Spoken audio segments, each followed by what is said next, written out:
Pues bien, para esta actividad nos acompaña el licenciado en Derecho César Rodrigo Trejo Alcaraz, oficial responsable de Protección Civil. Licenciado César, adelante, le cedo la palabra.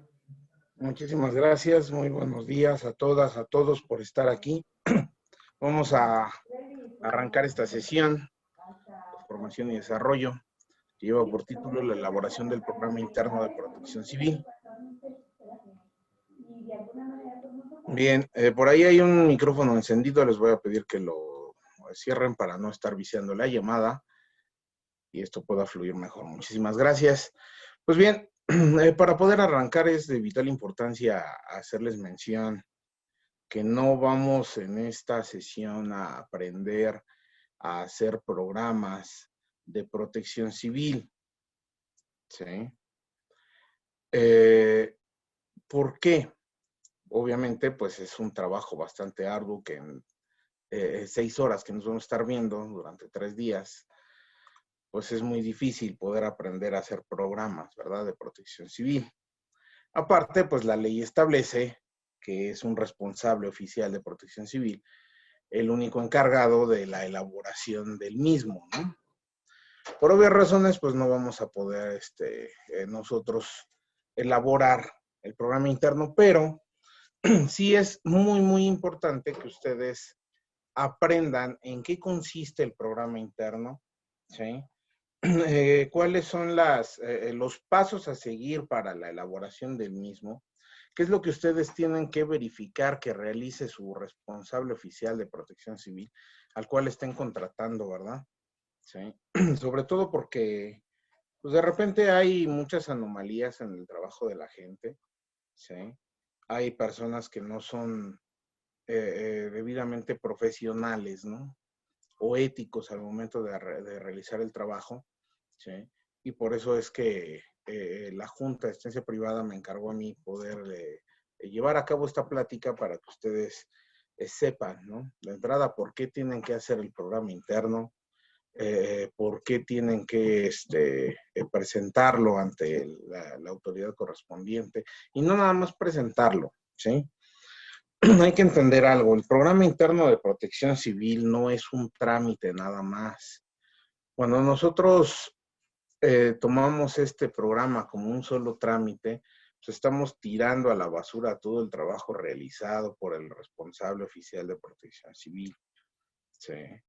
¿Por qué? Porque muchas veces uno como responsable termina el programa, ya está registrado, lo entrega a uno al cliente en cuestión, que es el obligado, ¿sí?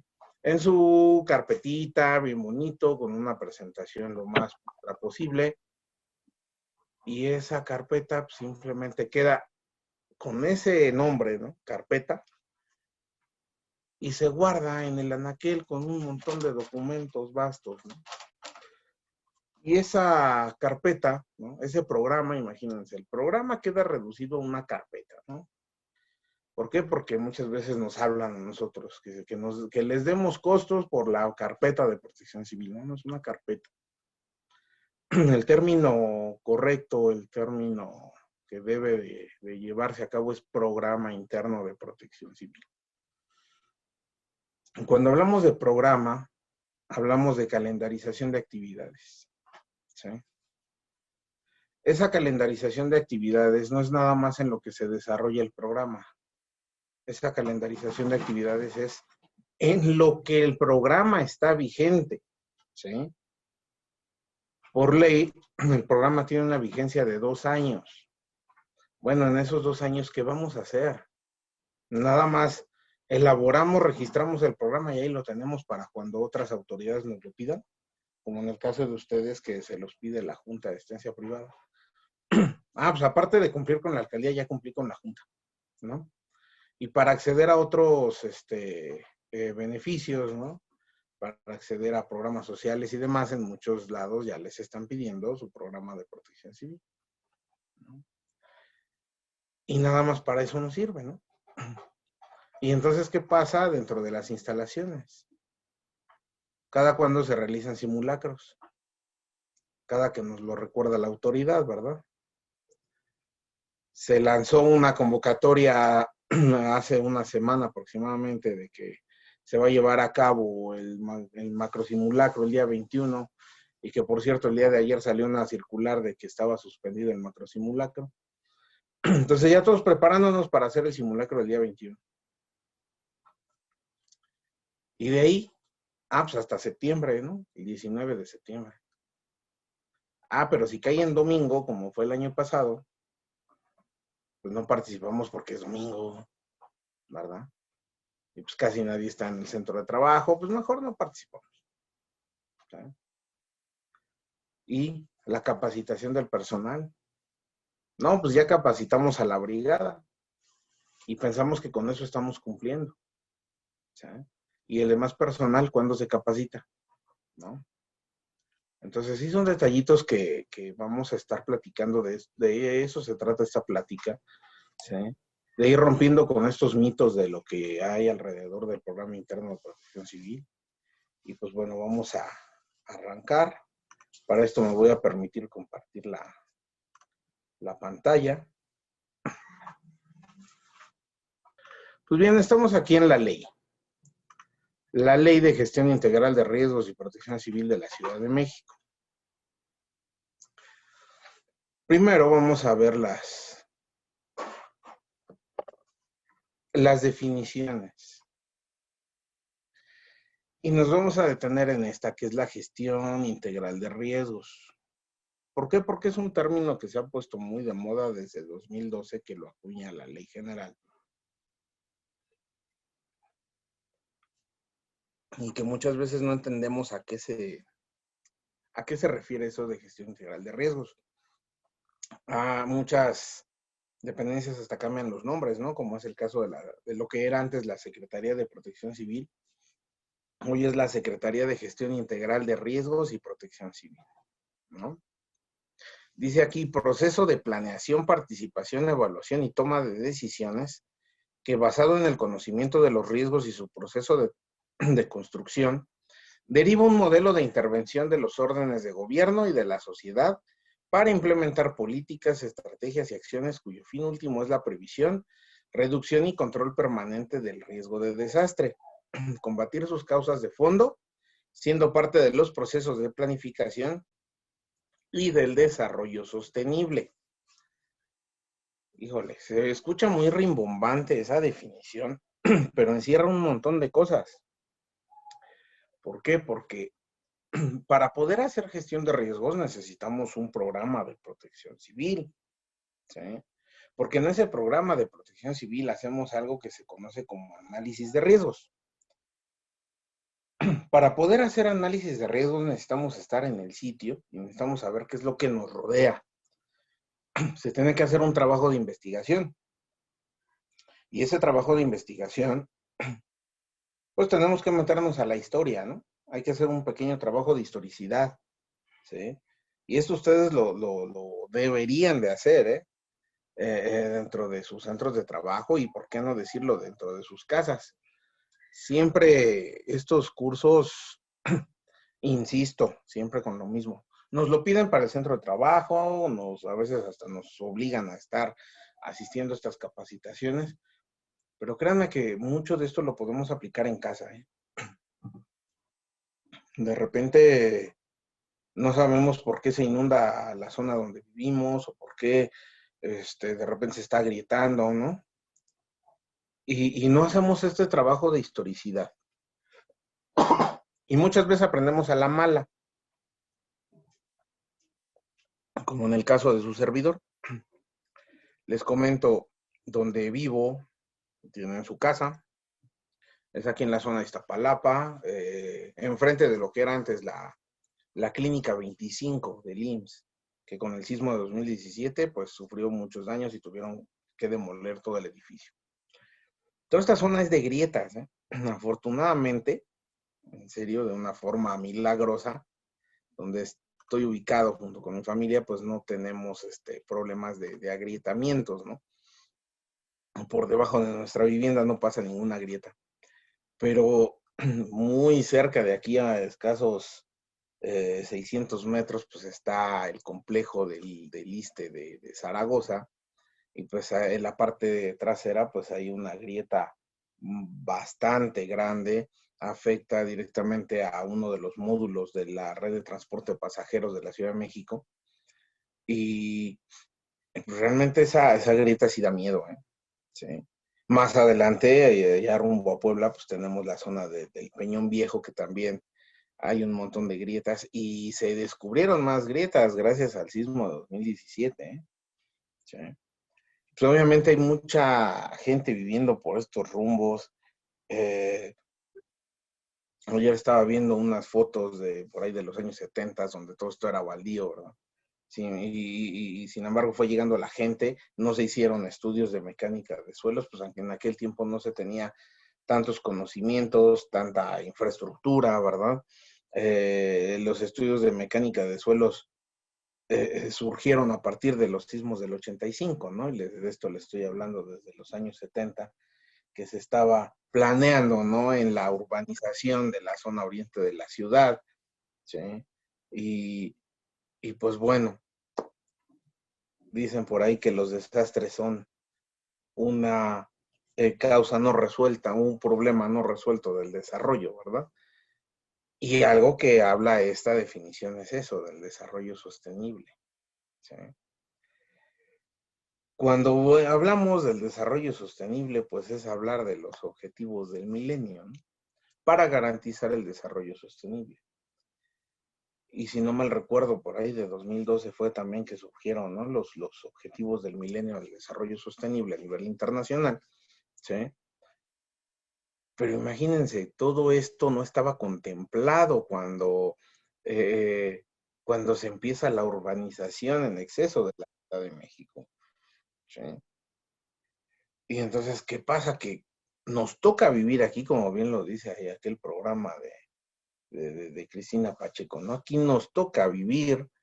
¿Por qué? Porque tenemos la necesidad, porque somos ignorantes ante la situación que puede ocurrir a futuro, ¿sí? Nos dejamos guiar más por la necesidad y de repente, híjole, pues sí estamos rodeados de grietas, ¿no? Hace unos años tuve la oportunidad de adquirir una vivienda, ¿verdad? Y me invitaban a ver las viviendas que estaban construyendo ahí en lo que se llama la Sosa Texcoco. Eh, Fuimos a ver las casas construidas, ¿verdad? Los fraccionamientos que estaban ahí.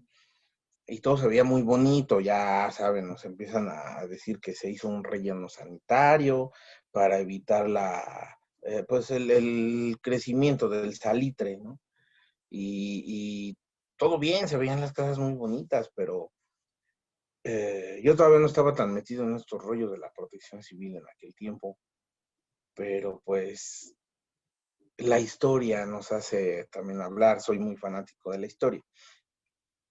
Y cuando empiezo a ver que, pues sí, es la zona de las osas, es el relleno sanitario, pero pues el salitre no respeta los rellenos sanitarios. Entonces en aquel momento analicé y dije, bueno, ¿qué va a pasar a futuro? ¿Cuánto tiempo me garantiza el relleno sanitario que me va a mitigar, ¿no? La presencia del salitre, ¿sí? ¿Por qué? Porque veamos cuáles son los dichos de los abuelos, ¿no? Que eso es algo que también nos hace falta, escuchar a la gente adulta. Y por ahí hay un dicho que dice que el agua busca su cauce, ¿no? Resulta que en aquel tiempo ya estaba urbanizado Chalco, ¿no? Y siempre se ha inundado Chalco, ¿no? Y recuerdo que mi abuelo decía, pues es que ahí vivía el agua, ¿no? Antes de que viviera el ser humano. Y era el último foco de agua que estaba dentro de la zona del mal llamado Valle de México, ¿no? Pues el agua necesita sobrevivir, ¿no? Necesita recuperar sus espacios. Y entonces, por eso es que siempre se inunda, ¿no? Cuando yo llego allá a las Osas de Texcoco, digo, no, el relleno sanitario a mí no me convence. Y ¿saben qué? Mejor no, gracias, ¿no? Preferí no mal invertir mi dinero y la verdad es que ahorita hay que ver que muchas casas ya están deshabitadas en esa zona por lo mismo, ¿eh? Porque el salitre ya se comió todo, sobre todo la parte de los cimientos. ¿sí?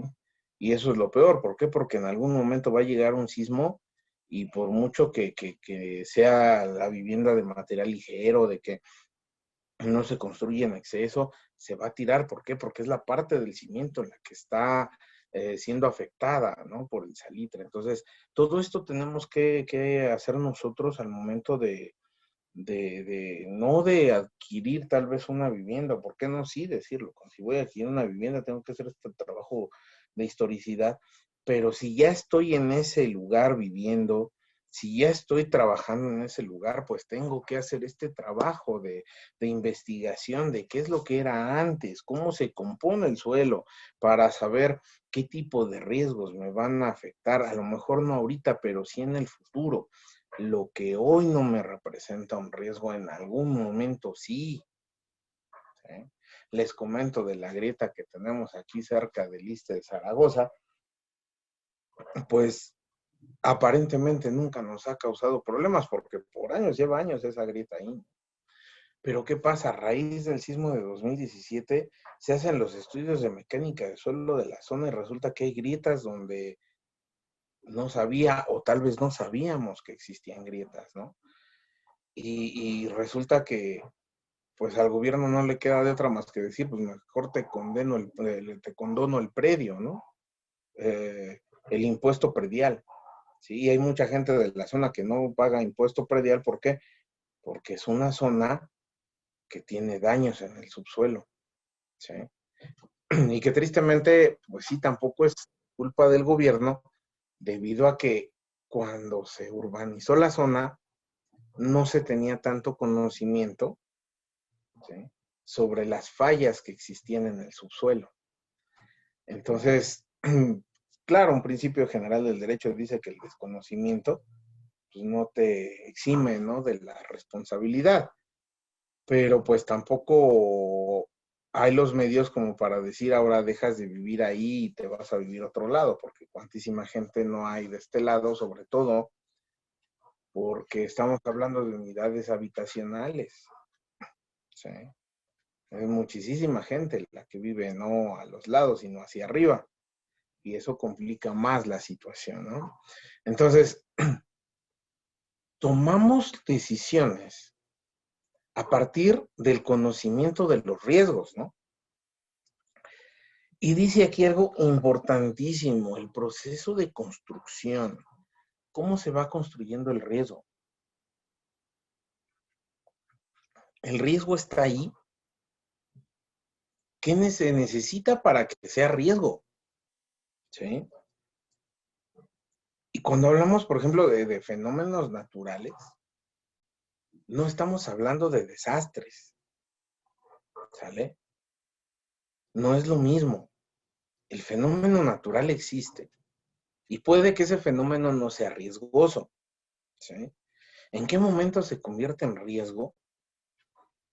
Bueno, pues cuando la sociedad ha tomado malas decisiones. Entonces, en ese momento se convierte en riesgo, ¿sí? Por ejemplo, el Cerrito, ¿no? Ahí en el Estado de México. Y que lo mismo tenemos el problema aquí en Iztapalapa con el Peñón Viejo, ¿no? Son cerros que tienden a deslavarse.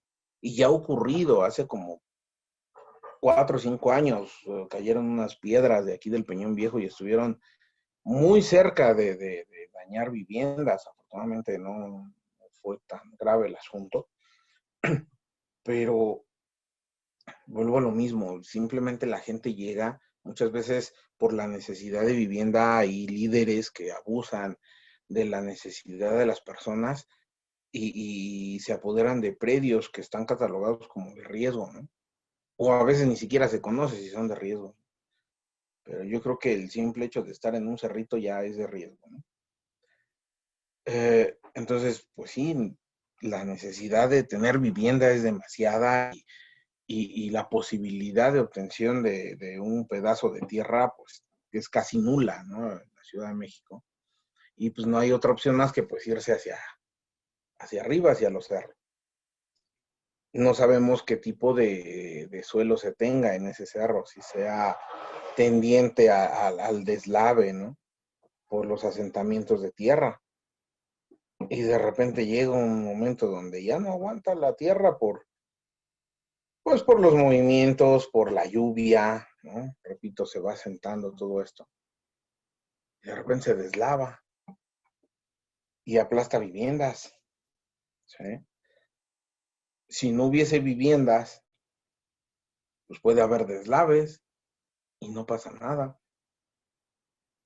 ¿Se ve afectado el ecosistema? Pues si estuviéramos hablando de tierras de consumo, pues sí, pero si no son tierras de consumo, no pasa nada. Simplemente es un proceso natural de la tierra. También hay que entender eso, que siempre le echamos la culpa a la naturaleza como si la naturaleza fuera el depredador del ser humano, en lugar de aprender a convivir nosotros con la naturaleza, con este proceso de crecimiento y desarrollo del mismo planeta, ¿sí? Nos han enseñado que los huracanes son malos, ¿no? Los huracanes matan gente, ¿sí? Los huracanes causan destrucción, ¿no? Sin embargo, pues el huracán tiene una razón de existir, ¿no? El huracán es lo que va a preparar el clima para darle paso del verano al otoño, ¿no? Es la parte de enfriamiento, es el sistema de enfriamiento del globo terráqueo. Nos ayuda a llevar agua a zonas de sequía, ¿no? Zonas donde no llovió durante el cambio de entre primavera y verano. Bueno, cuando llegan los huracanes, pues eso favorece porque llega aguas, ¿no? A estas tierras áridas y se puede cosechar posteriormente. Sin embargo, si vivimos en la parte de Santa Marta, Catitla, por decirlo, híjole, pues no nos gusta que lleguen las temporadas de lluvia, ¿no? Lo mismo para la gente de San Jerónimo, ¿sí? No nos gusta que lleguen las lluvias porque se inunda bastante, ¿no? El segundo piso de periférico, ¿no? Y que ya después va uno por la parte lateral, ¿no? En la parte baja, y pues llueve más cada que pasa un coche allá arriba, ¿no? Entonces, ¿qué es lo que pasa? ¿Sí el huracán tiene la culpa? ¿O la mala planeación urbana es la que tiene la culpa? ¿No? Entonces, ahí estamos hablando de cómo el riesgo se está construyendo, ¿sí? Y el riesgo se construye socialmente, es decir, la misma sociedad construye su riesgo, ¿sí? Fíjense, yo supe de buena fuente que cuando se planeó la construcción del segundo piso de periférico, se había tomado en consideración que los muros que soportan el puente fueran verdes, ¿no? Muros verdes con una tecnología que ayudara a la captación de agua, con la finalidad de inundarle el manto, ¿no? El manto acuífero en el subsuelo de la ciudad, porque es demasiada agua la que se estanca allá arriba.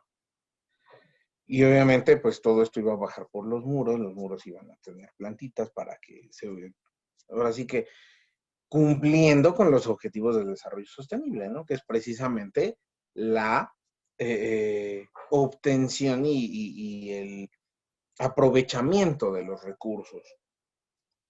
Pero pues resulta que todo eso costaba demasiado y no había la posibilidad, ¿no? Entre comillas, en ese momento de invertir tanto en ese proyecto que pues simplemente se quedó así, ¿no? Y hay que ver cuánto no se inunda, cuántos litros y litros de agua se están desperdiciando ahí, ¿sí? Entonces, realmente como sociedad estamos construyendo el riesgo, ¿no?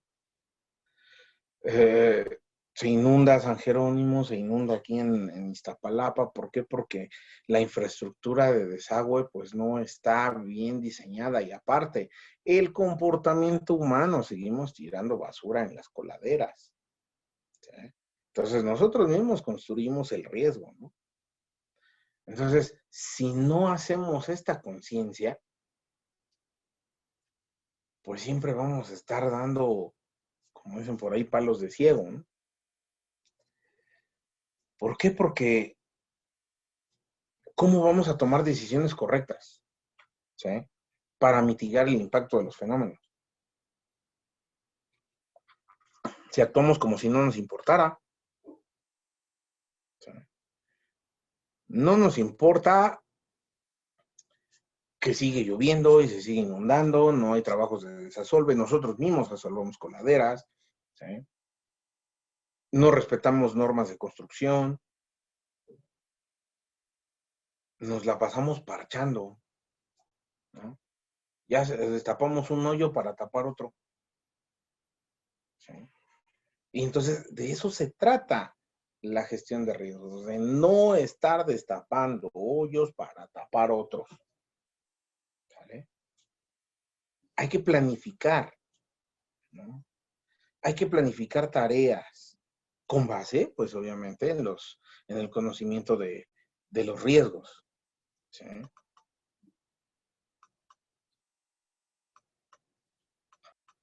Y aquí está, la definición de programa interno. Dice aquí, programa interno de protección civil es un instrumento de planeación y operación. Ya desde ahí estamos hablando. Es un instrumento, no es una carpeta, ¿verdad? No es un trámite, ¿sí? Es un instrumento y el instrumento pues sí nos sirve para utilizarlo y obtener un resultado, ¿sí? Y por eso ahí lo dice todavía, de planeación y operación, ¿sí? Yo planeo y pongo en marcha, no al revés, ¿vale? Es en ese orden. Planeo y opero. ¿Cómo voy a operar tareas si no las voy a planear? Nada sale bien, ¿sí?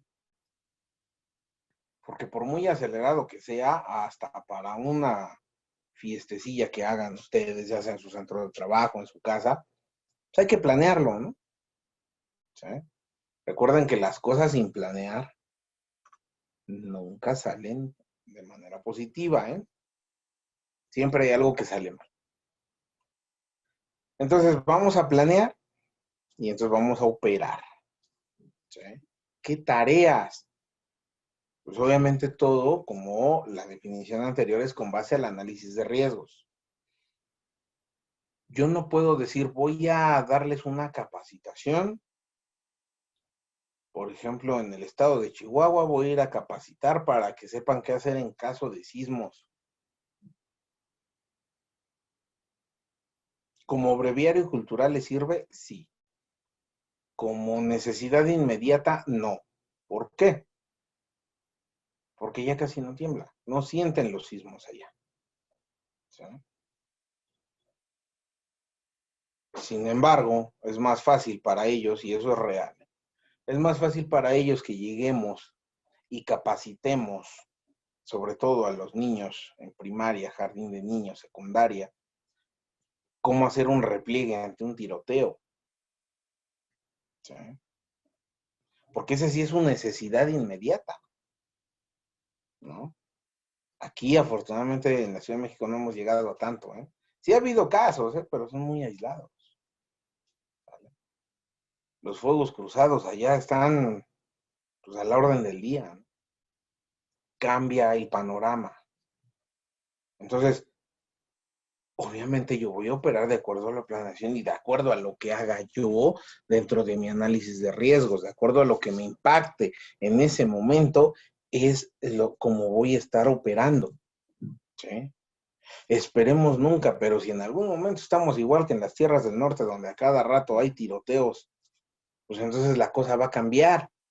Y entonces lo que en aquel momento no me representaba un riesgo, hoy sí. Y entonces tengo que modificar toda esa planeación y enfocarme en lo que más me está afectando, ¿sí? Y esto va de la mano con lo que les comentaba hace un ratito del simulacro.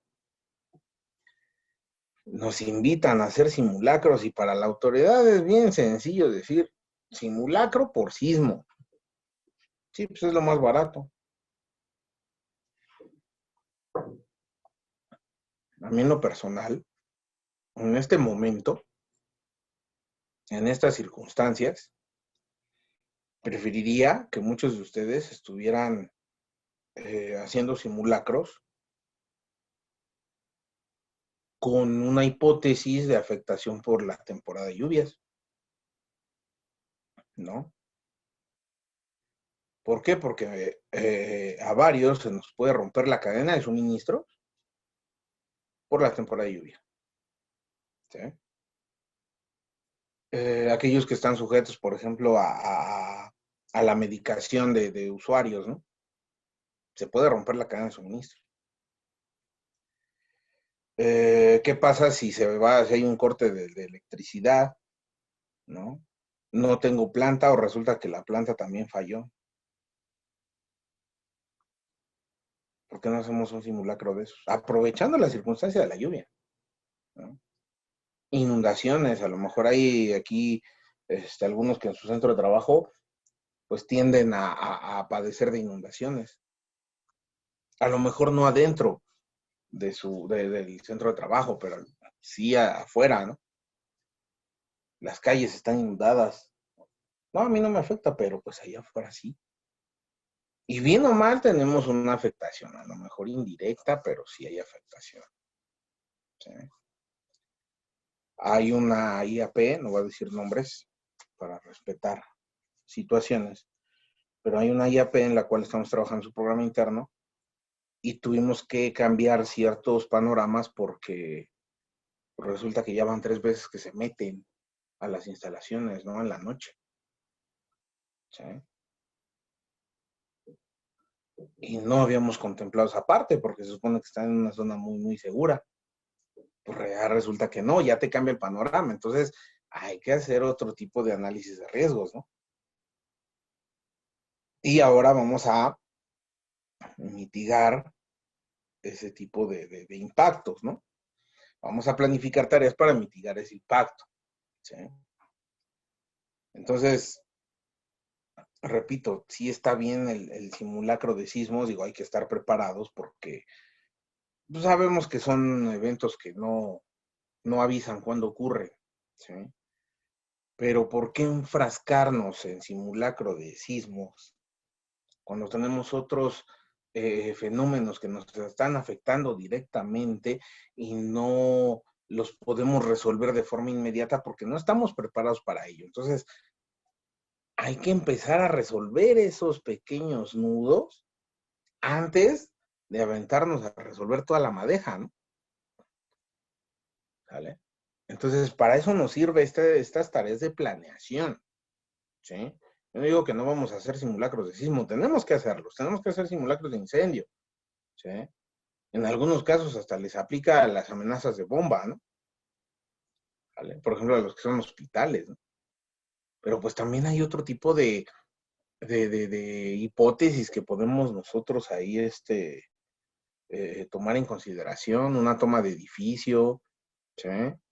Aquellas personas bueno, aquellas instituciones que atienden adultos mayores, ¿qué va a pasar si, por ejemplo, no sé, una convulsión, ¿no? O sea, situaciones que se pueden presentar en cualquier momento y hay que atenderlas. Y luego dice aquí, circunscrito al ámbito de una dependencia, entidad, establecimiento, empresa, institución, organismo del sector público, privado o social. Quiere decir que en todos lados se tiene que aplicar ese programa interno, que tiene como propósito reducir los riesgos previamente identificados. Nunca dice eliminar, ¿sí? Reducir, pero antes de reducir yo creo que es mitigar el impacto, ¿no? Previamente identificados y definir acciones preventivas y de respuesta para estar en condiciones de evitar o atender la eventualidad de alguna emergencia o desastre, ¿sí? Ya cuando yo planifico estas tareas, entonces quiere decir que me estoy preparando, ¿no? Y en algún momento va a ocurrir el evento, pero ya voy a saber qué hacer. Ya no me va a agarrar desprevenido, ¿no? ¿Sí? Y entonces sí puedo yo actuar. Ya tengo yo mis brigadas, ya están capacitadas, ¿sí? Y obviamente voy a buscar que la capacitación sea adecuada a lo que necesito yo, ¿sale? Hay que hacer énfasis en lo que verdaderamente me afecta a mí de forma directa, ¿sí? de repente escuchamos en las noticias, ¿no? Apenas hace como 2 semanas vi una noticia que en un centro deportivo no supieron dar reanimación a una persona, ¿no? Que sufrió un paro cardiorrespiratorio en un centro deportivo. Y resulta que el paramédico no sabía utilizar el desfibrilador, ¿no? El desfibrilador, que es el aparatito que se conecta al pecho y da descargas eléctricas. Y luego el desfibrilador estaba guardado bajo llave, o sea, una serie de errores. Ah, pero la brigada está bien capacitada en cómo replegar, cómo evacuar, ¿no? Porque es a lo que nos enfrentamos todos los días, ¿no? Eso es lo que nos hacen creer, porque todas las hipótesis que yo veo de simulacro siempre es lo mismo, ¿eh? Y sismos, y sismos, y sismos. Pero a ver esta situación. Uh-huh. Teniendo ahí un paramédico, teniendo el desfibrilador, ¿cómo es posible que no está capacitado el personal para atender los primeros auxilios, para utilizar la herramienta que se tiene? Muchas instituciones como ustedes desearían tener ahí un desfibrilador para cualquier emergencia que se pueda dar. Sin embargo, en este lugar sí se tiene y no saber utilizarlo. Entonces, realmente estamos haciendo las cosas muy mal, ¿eh? Muy mal.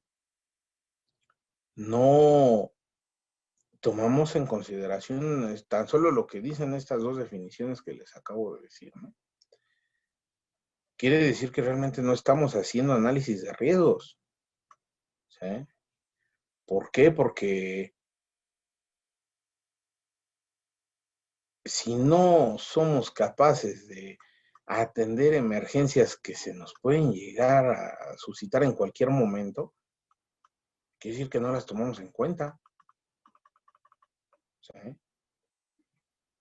Y pues bueno, entramos en materia de lo que son programas internos.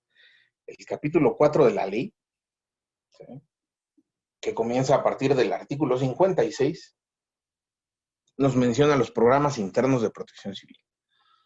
Dice aquí, los programas internos contendrán un estudio integral y detallado de cada inmueble o establecimiento del sector público, privado y social para salvaguardar la integridad física de las personas que se encuentren en el mismo, ¿sí? Un estudio integral y detallado. Eso quiere decir que yo no puedo hacer un programa interno de un hospital, ¿no?, y hacer un análisis de riesgo como si lo hiciera para un jardín de niños. Son cosas muy diferentes, ¿no? Entonces, dicen por ahí, es que debe de ser un traje a la medida. Pues sí, debe de ser un traje a la medida. ¿Y quién hace los trajes a la medida? Pues solamente los sastres, ¿no? Por eso es que, a diferencia de normatividades anteriores, ahorita pues los únicos encargados de hacer programas internos pues son los responsables oficiales de protección civil. Antes eran llamados terceros acreditados, ¿no? Y aunque seguimos siendo terceros acreditados, la figura es con mayor responsabilidad. ¿Por qué? Porque les comento, ¿cómo es que se da esta figura del tercero acreditado? Pues en materia administrativa tenemos dos entes jurídicos responsables, ¿no? Que es el Estado y es el obligado, ¿sí? Entiéndase ciudadano, que puede ser persona física, persona moral, ¿no? Entonces, el Estado, que viene siendo la autoridad, es el primero involucrado. ¿Por qué? Porque es el que tiene que exigirle a los ciudadanos que cumplan con ciertas normas, ¿sí? Ese es el primer ente jurídico. El segundo, pues, es el obligado, ¿sí? Pero como obligado, estoy, valga la redundancia, estoy obligado a cumplir con esa norma pero no estoy obligado a ser un técnico especializado en lo que me pide la autoridad. ¿Sí? ¿Por qué? Porque si yo soy licenciado en Derecho, no estoy obligado a conocer de medicina o de ingeniería, ¿no? Yo por cuestiones personales lo puedo hacer, sí, pero no estoy obligado, porque por eso yo estudié para ser licenciado en Derecho, ¿no? Y obviamente así funciona, ¿no? Yo como ciudadano, si yo estoy obligado a cumplir en mi negocio que tengo con ciertas normas técnicas específicas, por ejemplo, tengo un negocio de comida y estoy obligado a presentar, pues, el dictamen de mi tanque de gas, ¿no? Mi responsiva eléctrica y estoy obligado, no para efectos de protección civil, para efectos de establecimientos mercantiles, estoy obligado a tener mi constancia ambiental, ¿no? Pero simplemente yo vendo comida, ¿sí? Yo no soy un ingeniero electromecánico como para poder emitir mi propio dictamen de gas, mi propio dictamen eléctrico. Yo no soy ingeniero ambiental como para poder tramitar mi licencia ambiental única, ¿no? Entonces, yo estaría en estado de indefensión porque la autoridad me obliga a mí, ¿sí?, a cumplir con un trámite, pero yo no sé cómo hacerlo. Ah, ok. Entonces la autoridad faculta a personal técnico especializado para poder auxiliar, ¿sí?, a la autoridad y al obligado a cumplir con ese requisito, ¿sí? Y esa persona, ese técnico especializado, se convierte en un tercero, ¿sí? Y obviamente ese tercero tiene que estar acreditado por la autoridad, ¿sale? Por eso es que surge el término tercero acreditado. Ejemplos de terceros acreditados. El director responsable de obra es un tercero acreditado. ¿Por qué? Porque es un tercero en cuestión, bajo esta figura, y está acreditado por la autoridad para poder emitir, ¿sí?, esos dictámenes como director responsable de obra, ¿no? Y lo mismo ocurre con los corresponsables en seguridad estructural, con los corresponsables en instalaciones. Son terceros y son acreditados por una autoridad. Lo mismo con las unidades de verificación, ¿sí? Los mismos que se dedican a hacer mantenimiento y recarga a extintores son terceros que están acreditados por una autoridad para brindar el servicio, ¿sí? Por eso es que deben de exigirle siempre su registro, ¿no? En el caso de los DROs y corresponsables, tienen su carnet, ¿no?, que les otorga la Secretaría de Desarrollo Urbano y Vivienda, ¿sí? Las unidades de verificación también tienen ahí una acreditación, ¿sí? Los talleres de mantenimiento y recarga tienen sus acreditaciones, ¿no?, sus certificados. Lo mismo en este caso ya los responsables oficiales de protección civil, ¿sí? Obviamente al cambiarle el nombre, pues ya les están dando más facultad y sobre todo más responsabilidad, ¿sí? ¿Por qué? Porque es un responsable oficial de protección civil, es el responsable de elaborar el programa interno. Con la normatividad anterior, se les permitía a los obligados directamente hacer sus programas de protección civil, ¿sí? Y no necesitaban del acompañamiento de un tercero acreditado, ¿no? Al menos no de forma obligada, ¿sí? Y pues sí, se hacían programas internos, se cumplía con lo que establece la autoridad, ¿sí?, pero no se llevaba a cabo un seguimiento de tal programa, ¿sí? Entonces lo que se está buscando ahorita es eso, que se le esté dando el seguimiento debido a los programas, ¿sí? Por eso es que el responsable oficial también tiene ciertas obligaciones y hay que hacerlas valer esas obligaciones que tiene el responsable oficial hacia con los obligados a los cuales les está trabajando sus programas internos, ¿no? ¿Sí? Entonces, en el artículo 58 se establece en qué tipo de establecimiento se va a presentar o que se va a implementar el programa interno, y esta es una palabra que sí debemos de tatuarnos, ¿no? El programa interno se implementará, no dice se tramitará, ¿sí? Un trámite simplemente es un cumplimiento con la autoridad. Y si yo hago mi programa interno y lo presento en la plataforma digital como es hoy día, entonces ahí estamos hablando de que ya tramitamos el programa interno. Pero la ley dice implementará.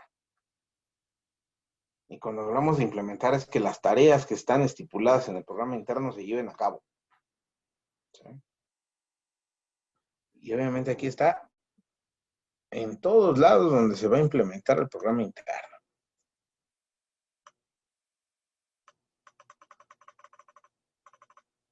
Esta ley la pueden descargar, está libre en internet. De todas formas, ahorita la voy a compartir para que se las hagan llegar a todos ustedes.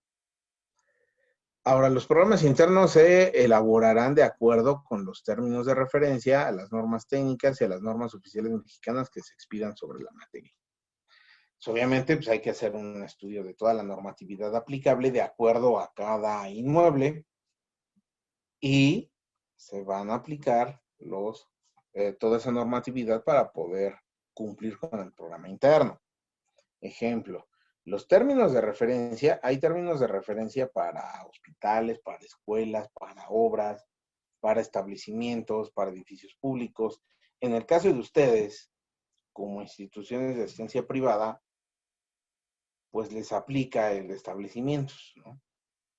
No quiere decir que vamos a ser tratados como establecimientos mercantiles. En algunos casos sí, pero no hay unos términos de referencia específicos para IAPs, entonces les aplica el de establecimientos. ¿Sí? ¿Aplican normas técnicas? Sí. ¿Cuáles normas técnicas nos aplican? Pues las publicadas hasta ahorita son las del sistema de alertamiento sísmico y la de capacitación. ¿Sí? Normas oficiales que impacten, pues está la norma 003 de la Secretaría de Gobernación, que habla sobre señalización y que va de la mano con la 026 de Secretaría del Trabajo. De entrada, muchas normas de STPS, de Secretaría del Trabajo y Previsión Social, son aplicables. ¿Por qué? Porque se consideran centros de trabajo. ¿Sí? Entonces, hay que echarnos un clavadito ahí y hay que aplicar todas esas normas de acuerdo a lo que establece cada una de las mismas, ¿no? Y con eso se sustenta también el programa de protección civil. ¿Sí? Bien. Ahora, el artículo 60. La estructura del programa interno. Primero, pues los datos generales del establecimiento y descripción general del mismo. Obviamente, dentro de los datos generales, pues es la razón social, si tiene nombre comercial o nombre de sucursal, en dónde se ubica, ¿no? El domicilio completo, teléfono, horario de servicio. ¿Sí? Y la descripción general, como descripción general, pues es de qué está compuesto, el tipo de cimentación, cuántos niveles tiene, los sistemas de construcción que tiene, si el edificio es ocupado en un 100% o tanta es el área de ocupación, ¿verdad? Porque hay instituciones de asistencia privada que solamente están ocupando parte de todo un edificio, ¿no? ¿Por qué? Pues porque son simplemente oficinas, ¿no? Luego, identificación y análisis de riesgos. Esto es lo que debe de realizar el ROPC, ¿no? El responsable oficial de protección civil. Identifica y hace su análisis de riesgos, ¿no? Ese análisis de riesgos brinda un resultado. Pues con base en ese resultado, vamos a hacer las siguientes tareas, ¿no? ¿Por qué? Porque el tercero es equipamiento y zonificación para atención de emergencias. Ok, ¿cómo me voy a equipar?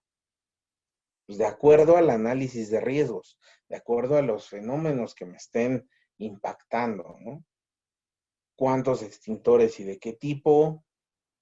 ¿Qué es lo que va a llevar el botiquín? Si necesito megáfonos, a lo mejor no necesito un megáfono, a lo mejor con la pura voz ya estoy haciendo la alerta, a lo mejor necesito un silbato en lugar del megáfono, ¿sí? Si cuántos altavoces necesito para el sistema de alertamiento sísmico, si requiero chalecos de identificación de brigadistas, o puede ser una gorra, o puede ser un brazalete, ¿sí? Un botón, ¿no? Todo esto es con base en los resultados del análisis de riesgos. Zonificación para atención de emergencias. ¿Dónde está el punto de reunión? ¿Dónde voy a colocar el puesto de mando en caso de una emergencia? ¿Sí? ¿Dónde voy a colocar el puesto de primeros auxilios? ¿O qué evacuamos? Sí, todos en el punto de reunión. ¿Y dónde está el puesto de mando? El puesto de mando es donde se concentran las autoridades institucionales y se toman las decisiones, ¿no? ¿Y a poco eso lo han visto ustedes en las capacitaciones que les han dado? Entonces hay que exigir eso, ¿eh? Luego viene el plan de reducción de riesgos. Ok, ya tengo ahí mi análisis de riesgos, los resultados. Ahora viene la parte de minimizar los riesgos o por lo menos minimizar el impacto, ¿no? Yo no puedo minimizar el riesgo del sismo. ¿Por qué? Porque en algún momento va a temblar, ¿sí? Pero si estamos dando trabajos de mantenimiento al edificio, si es necesario un reforzamiento de las estructuras, bueno, pues entonces estoy minimizando el impacto del movimiento, ¿no? ¿Sí? El análisis de riesgos de incendio.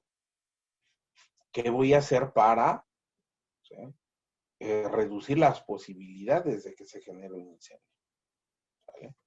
Obviamente aquí ya estamos hablando de planificar tareas, ¿no? Calendarizar tareas. Cada cuándo voy a hacer simulacros, cada cuándo voy a hacer capacitaciones, ¿sí? ¿Cómo le voy a dar seguimiento a ese programa? Es aquí donde viene la parte, pues, un poquito más operativa del programa interno, ¿sí? ¿Cómo voy a concientizar a todo el personal en minimizar los riesgos, en, en participar en simulacros, capacitaciones? El Comité Interno de Protección Civil, ¿cada cuándo va a sesionar? ¿Sí? Les comento experiencias que hemos tenido. En una ocasión fuimos a capacitar a una empresa, ahí muy cerca de Chapultepec. Resulta que en la capacitación eran 15 personas. Sí, se llevó a cabo la capacitación, muy bien. Después de ahí nos hablaron para planear el macro simulacro del día 19 de septiembre. Ya tuvimos la junta igual con las mismas 15 personas. Estuvimos ahí en la junta, se planeó todo el ejercicio de simulacro y demás. Y resulta que cuando llega el día del 19 de septiembre, resulta que ya no eran 15, eran 30 personas las que estaban dentro del Comité de Protección Civil. Se hace la junta previa del simulacro con las 30 personas. Se lleva a cabo el ejercicio de simulacro, pues con sus errores como todo. Regresamos para la junta posterior del simulacro y encontrar las áreas de oportunidad.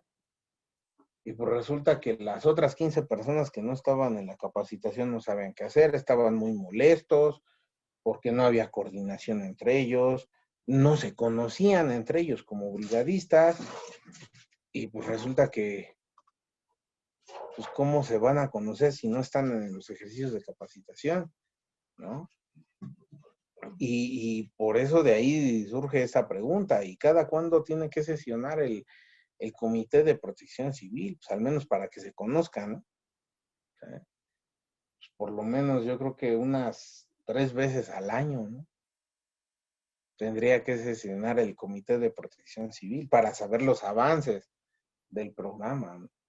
No está establecido por ley, pero pues vamos a dar un poquito más. Recuerden que toda norma es enunciativa más no limitativa. ¿Esto qué quiere decir? Que yo tengo que cumplir mínimo con lo que establece la ley, ¿no? Pero puedo dar más. ¿Y por qué no dar un poquito más? Si es para beneficio, ¿sí? Y pues bueno, ya que tengo el plan de reducción, me paso al plan de contingencias, ¿sí? Vean, yo necesito primero 4 puntos, para después viene el plan de contingencias, que es muy pequeñito, que es el cómo voy a hacer las cosas, ¿no?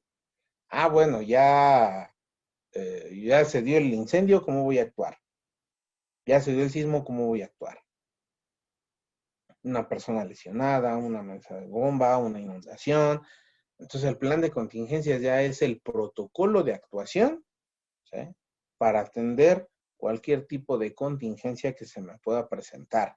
Y por eso lo dice, plan de contingencias. No estamos hablando, como antes decían, plan de emergencia.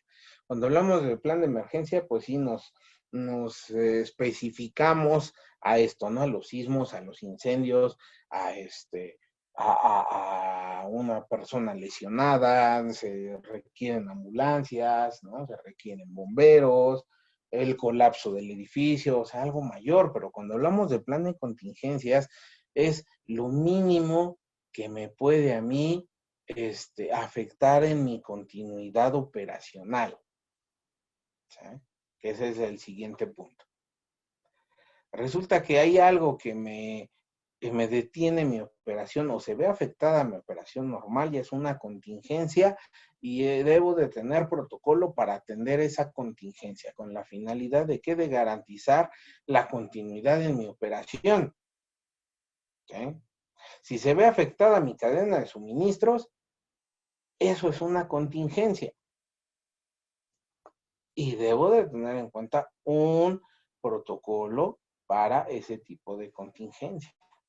Lo que les comentaba, ¿no? De esta IAP que se les metieron ahí a las instalaciones, es una contingencia y hay que tomarlo en consideración. No es un fenómeno natural, ¿verdad? ¿Sí? Pero es algo que me está afectando, ¿sí? Se considera contingencia y debo de tomar en consideración un protocolo para ese tipo de contingencias. No pasaba antes, pero ya pasó ahorita, ya tengo que contemplarlo. ¿Sale? Y entonces aquí ya viene el plan de continuidad de operaciones, ¿no? Y puede resultar repetitivo el plan de continuidad. ¿Por qué? Porque para poder garantizar la continuidad de operaciones también tengo que hacer pues el análisis de riesgos. ¿Qué me va a afectar en las operaciones de mi establecimiento?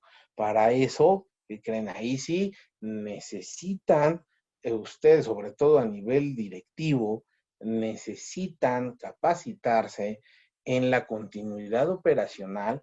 ¿Por qué? Porque ustedes necesitan identificar las tareas eh, específicas del proceso, ¿no? De laboral de la institución, ¿sí?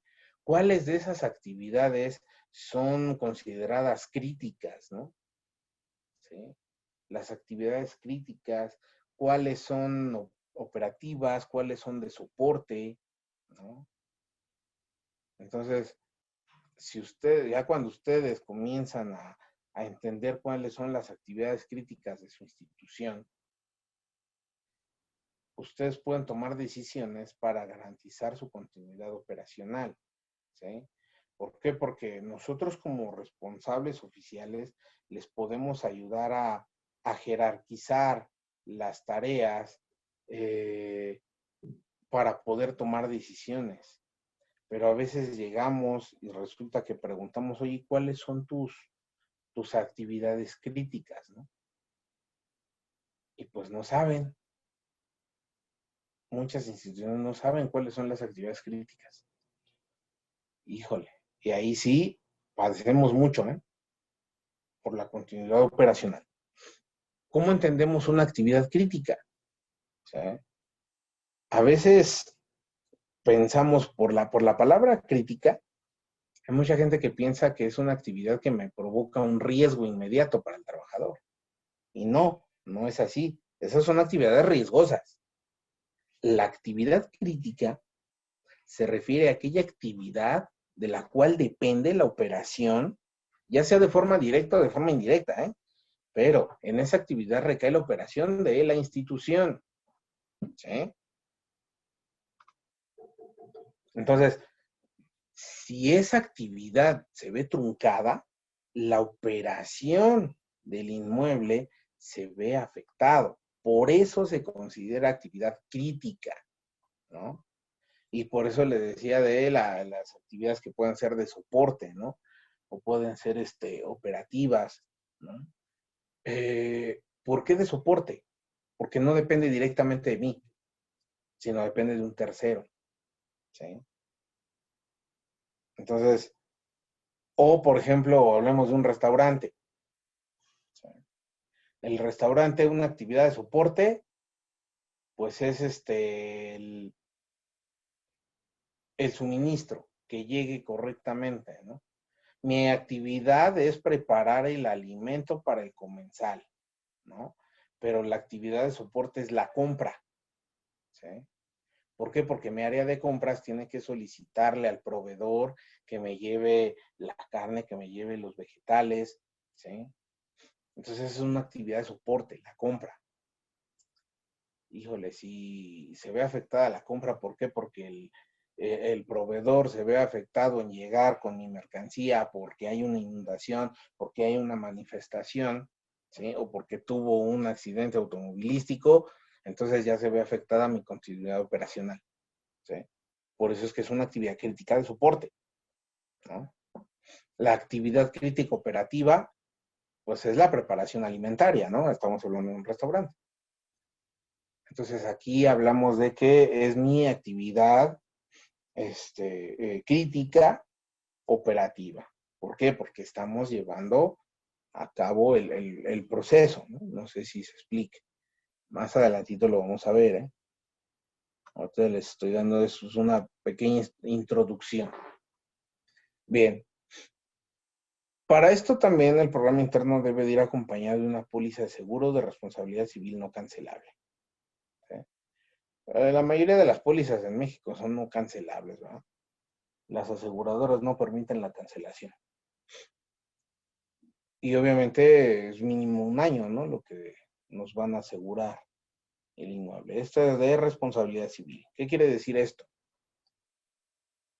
Que si yo tengo una afectación en mis instalaciones, ya sea un sismo o que me afectó el edificio, un incendio, y esta situación afecta a los vecinos, transeúntes, usuarios, ¿sí? Esta póliza me ayuda a resarcir esos daños, ¿no? Si por el sismo una marquesina se cayó y afectó vehículos afuera o mi edificio se ladeó y pegó contra el edificio de un lado, ¿sí? Esa póliza de seguros me tiene que ayudar a reparar los daños causados por mi instalación en instalaciones terceras.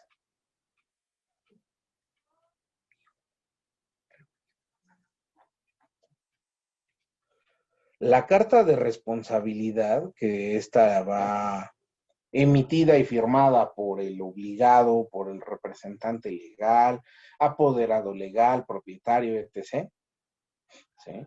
Y la carta de corresponsabilidad, debidamente asignada por el responsable oficial de protección civil. La carta de corresponsabilidad va firmada por los dos, tanto por el responsable oficial de protección civil como por el obligado, representante legal, propietario, apoderado legal, etc. ¿Sí? Donde los dos se comprometen a llevar a cabo las tareas ahí designadas y obviamente en la carta de corresponsabilidad se enlistan las tareas que a las cuales se están obligando los dos. Por eso es corresponsabilidad y es una palabra que ocupamos mucho en protección civil y se nos barre el verdadero sentido de la palabra. Cuando hablamos de corresponsabilidad, quiere decir es responsabilidad compartida, ¿sí? Obviamente yo tengo el conocimiento, pero yo por tener el conocimiento, si no lo aplico, estoy siendo negligente, ¿no? Pero estoy siendo más negligente si no comparto el conocimiento con el obligado, ¿no? Entonces ya tengo yo que manifestarle, ¿no? Y diciendo las cosas como son. Esto está bien, esto está mal. Y lo que está mal hay que calendarizar tareas para que en cierto tiempo determinado esté bien, ¿no? Y se tienen que ir presionando entre ambas partes, ¿sí?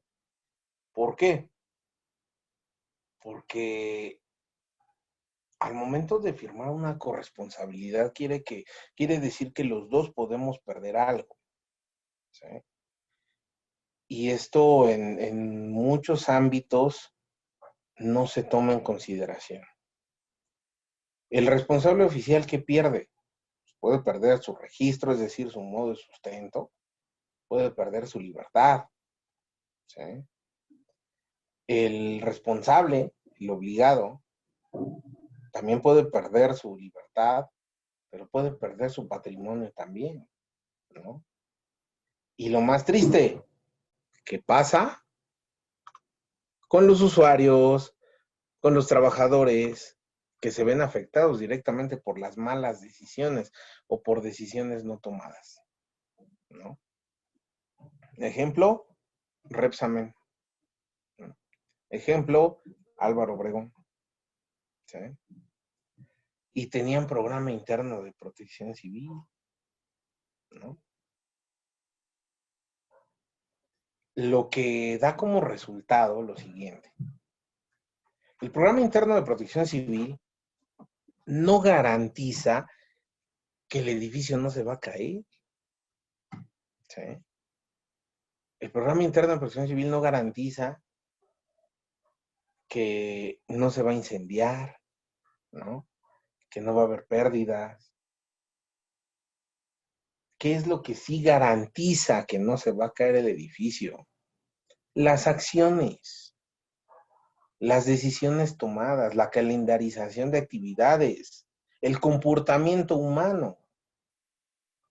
¿De qué me sirve a mí tener un programa interno si no lo pongo en práctica, si no lo implemento? ¿Sí? Por eso les digo, debemos de dejar de pensar que el programa interno es un trámite. Es un trámite que me exige la autoridad y si no me clausuran, sí, si reducimos todo esto que les estoy hablando, simplemente eso, un trámite para que no me clausuren, entonces en algún momento se va a caer, en algún momento se va a incendiar, ¿no? En algún momento no vamos a saber cómo actuar y nunca vamos a avanzar. Y después nos llenamos la boca diciendo, es que somos resilientes. No, no somos resilientes, somos resistentes, ¿no? ¿Por qué? Porque para poder ser resiliente necesitamos aprender de los errores cometidos y mejorar conducta. En ese momento soy resiliente, ¿sí? Pero si estoy también pensando en el que, ay, no, eso les pasó allá, a mí no me va a pasar. Es que este edificio está bien macizo y no va a pasar nada. Si tengo ese pensamiento cuadrado, en algún momento va a pasar. ¿Y por qué esperar a que pase? ¿Por qué esperar a ser un numerito más en la lista de desgracias? ¿Sí? Entonces sí debemos de aplicarnos y verdaderamente poner en marcha el programa de protección civil. Pues no nada más se trata eh, del trámite y de que se vea bonita la carpeta y de decirle a la autoridad, mira, ya cumplí, ¿no? Se trata de vernos a nosotros mismos, de vernos en el espejo y decir, estoy cumpliendo, ¿sí? Y así mismo, ¿eh? No porque, pues es que el patrón es el obligado, yo simplemente me quedo con los brazos cruzados esperando a que el patrón haga las cosas. También yo debo de ser corresponsable, ¿sí?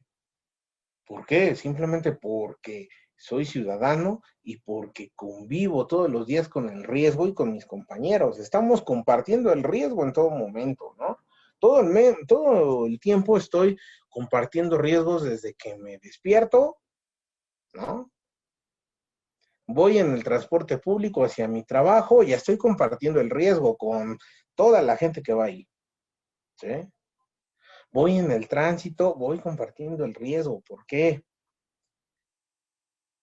Vivimos en un mundo caótico, en una ciudad de mucho estrés.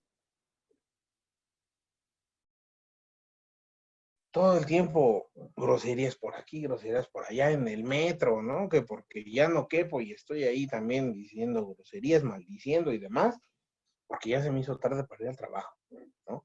En algún momento hay personas que no están para soportar y terminan yéndose a golpes, ¿eh? Y pudiendo acabar mal, ¿sale? Entonces, todo el tiempo estamos compartiendo este tipo de riesgos, ¿no? ¿Sale?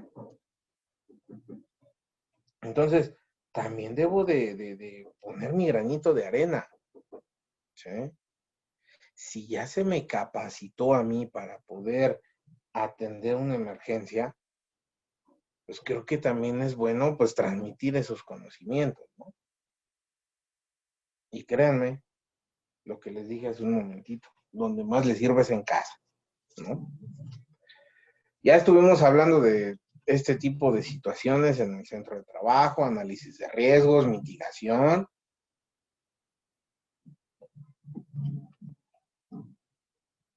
¿Quién ha hecho un análisis de riesgos en su casa?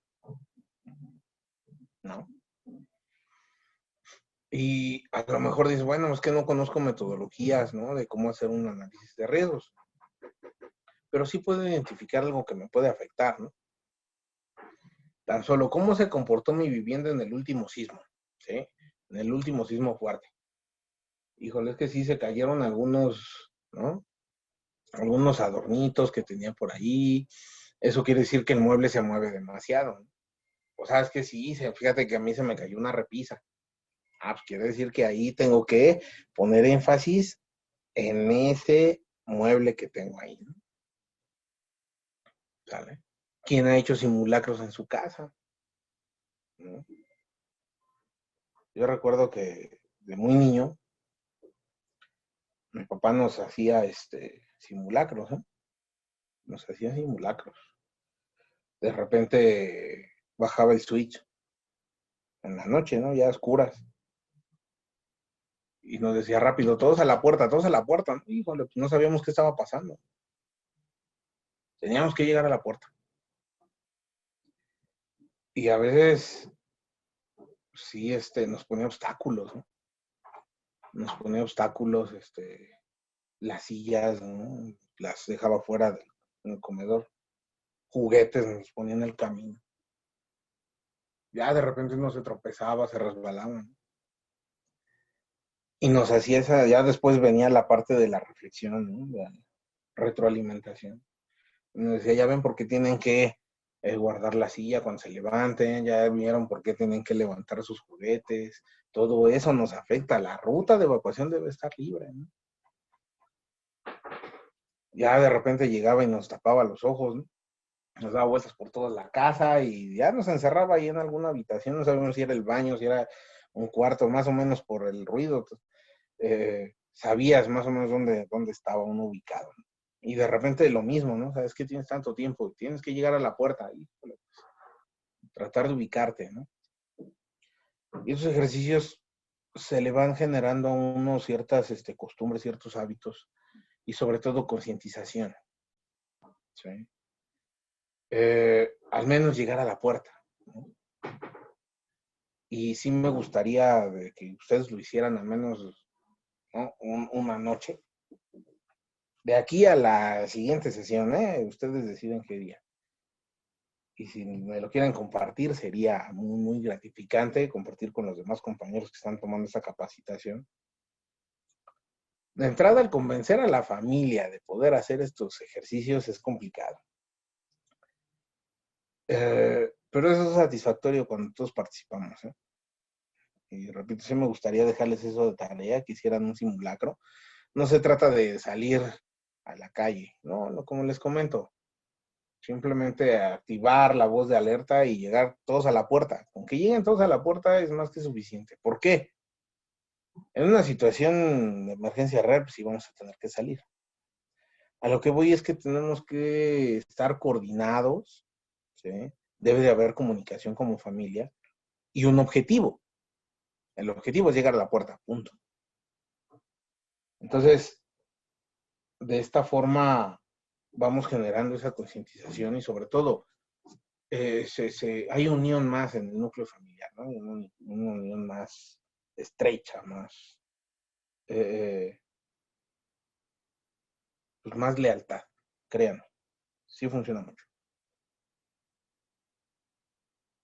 Y esto ya después vemos y en el centro de trabajo lo podríamos hacer igual. Hacer un simulacro donde nada más participe la brigada. No importa que los demás no participen, no. Simplemente nosotros como brigada hacemos un pequeño simulacro, lo atendemos y ya, ¿no? ¿Sí?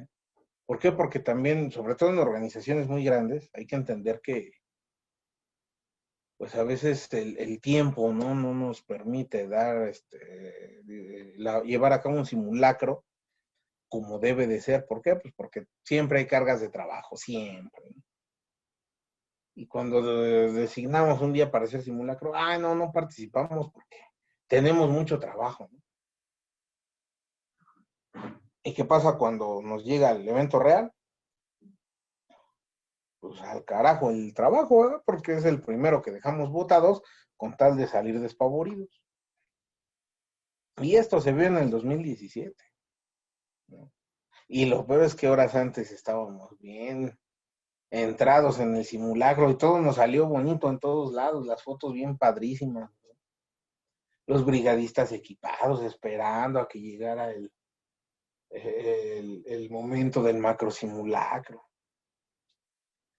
Y todos bien ordenaditos haciendo la evacuación, todos bien ordenaditos en el punto de reunión, ¿no? Y después, los brigadistas que tienen equipo ni se acordaron, ¿verdad? Que tenían que ponerse el chaleco o que el brazalete, ¿no? Y el orden en la evacuación se olvidó. Y eso del repliegue también se olvidó. ¿Por qué? Porque era el primero, corre por tu vida, ¿no? Oye, pero es que hay que replegar, no, se siente re feo aquí arriba, vámonos, ¿no? Y en el punto de reunión, pues caras largas, nadie estaba formado, ¿no? Nadie respetando que el piso y la banderita, ¿no? El que tiene que bajar con la banderita del piso también andaba perdido, ¿no? Ni de la banderita se acordó. ¿Por qué? Pues porque jugamos a hacer simulacros, ¿no? Un simulacro debe ser planeado por lo menos un mes, con un mes de anticipación, porque hay que tomar varios aspectos, eso lo vamos a ver posteriormente, ¿sí? Y obviamente, entre más gente se sume al simulacro es mejor. ¿Por qué? Porque nos estamos comprometiendo. Pero siempre pues, hay quien lo toma a juego, hay quien no le da la seriedad de vida, ¿no?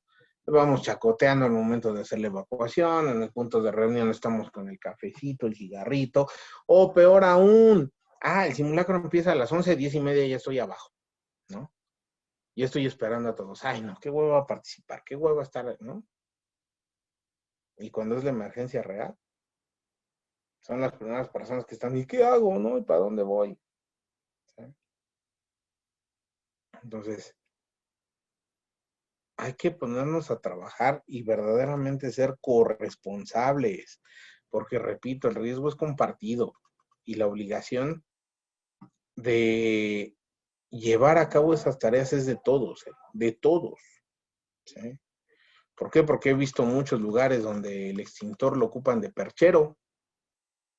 De repente llega alguien, sobre todo ahorita en temporadas de lluvia y de frío, llega alguien, se quita la chamarrita porque ya en el centro de trabajo hace calorcito, ya nos aclimatamos, y la chamarra, ¿dónde la cuelgo? Y ahí en el extintor.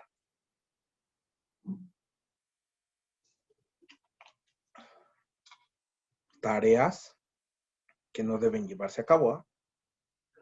Y peor aún, es la brigada de incendios la que tiene que estar revisando que estas prácticas no se lleven a cabo, ¿no? Bien. Entonces, ¿alguna duda hasta aquí con esto del programa interno?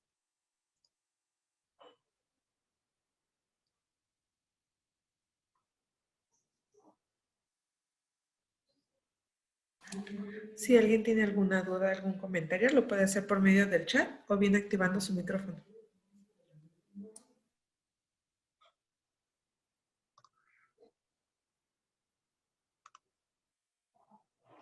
Bien, creo que no hay. Hay otra cuestión dentro de esto de los programas internos.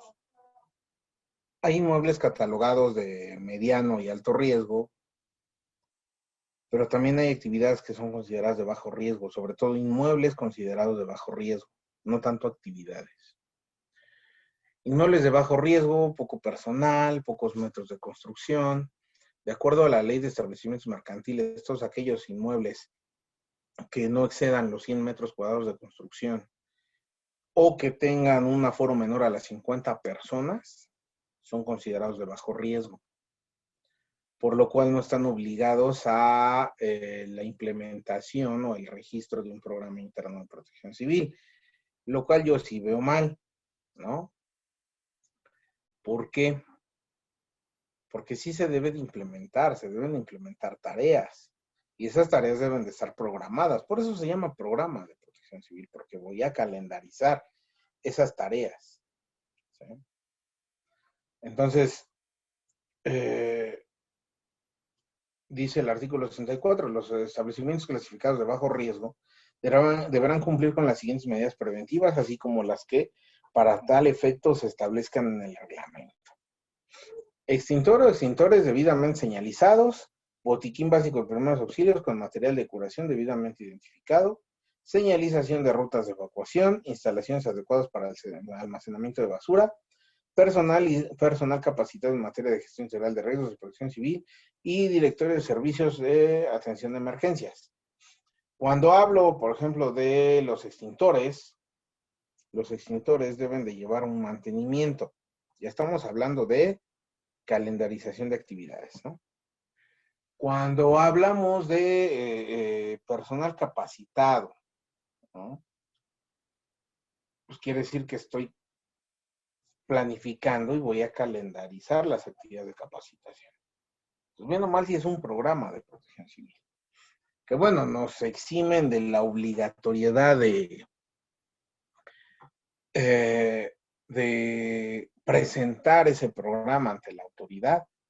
Bueno, pues simplemente ese es el plus que nos dan, ¿no? Pero no quiere decir que no se lleven a cabo las otras tareas. Después hay quien dice, por ejemplo, en el Estado de México, ¿no? Los de bajo riesgo no presentan programa, pero deben de presentar un plan de emergencias. Bueno. ¿Y el plan de emergencias de dónde se obtiene? El plan de emergencias se obtiene del análisis de riesgos que se realice. Entonces, si voy a hacer un análisis de riesgos, estoy haciendo programa de protección civil. ¿Sí? Repito, entonces lo único que nos están eximiendo es de la presentación del programa ante la autoridad competente. Nada más de eso nos eximen. Pero no quiere decir que no estemos obligados a la elaboración e implementación de ese programa. ¿Sí? No lleva digamos, no es tan grueso, por así decirlo, ¿no? De una forma coloquial. Pero pues al momento de que designamos tareas, estamos programando, ¿no? Es decir, estamos haciendo un programa de protección civil. ¿Sale? Entonces, sí hay que tomarlo en consideración, sobre todo por si les aplica eso que les comento, el criterio de bajo riesgo, que es menos de 100 metros cuadrados de construcción y menos de 50 personas como aforo total. ¿Sale? Ahora, parte importante.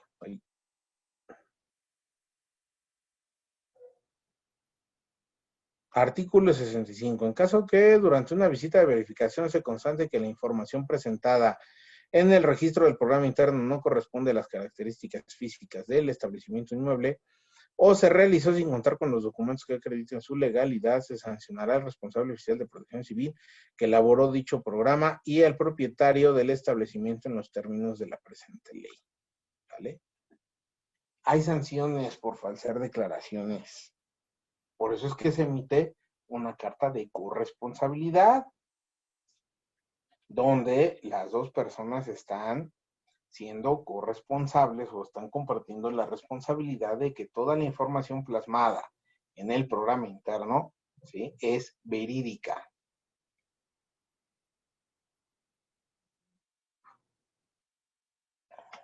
Hay gente que mete pólizas de seguro apócrifas y es un delito.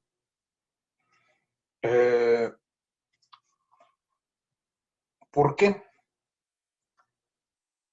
Porque la póliza de seguro, como ya lo comenté, me sirve para mitigar, mejor dicho, resarcir los daños por el impacto de tal fenómeno, ¿no? Y si resulta que es apócrifa la póliza o está alterada, ¿no? Quiere decir que estoy dejando en estado de indefensión a más gente, ¿sí? Y eso es un delito. Entonces, sí es importantísimo que se hagan las cosas lo más limpias que se puedan, ¿sí? Tengo que garantizar que las rutas de evacuación estén libres, que no estén, las puertas de emergencia no estén cerradas con candado, ¿verdad? ¿Sale? ¿Por qué? Porque entonces la responsabilidad es compartida y las sanciones también. ¿Sale? Ahora, si hay verificación, sí hay verificación. ¿Quiénes pueden verificar? Pues obviamente las alcaldías tienen facultad de verificación, sobre todo de verificación administrativa, tienen facultades de verificación en materia de protección civil y también existe el Instituto de Verificación Administrativa, ¿no? El famoso INVEA, tiene facultades de verificación. La misma Secretaría de Gestión Integral de Riesgos de Protección Civil tiene facultades de verificación, ¿sí? Y obviamente estas verificaciones, pues las instituciones tienen un mecanismo aleatorio, ¿no?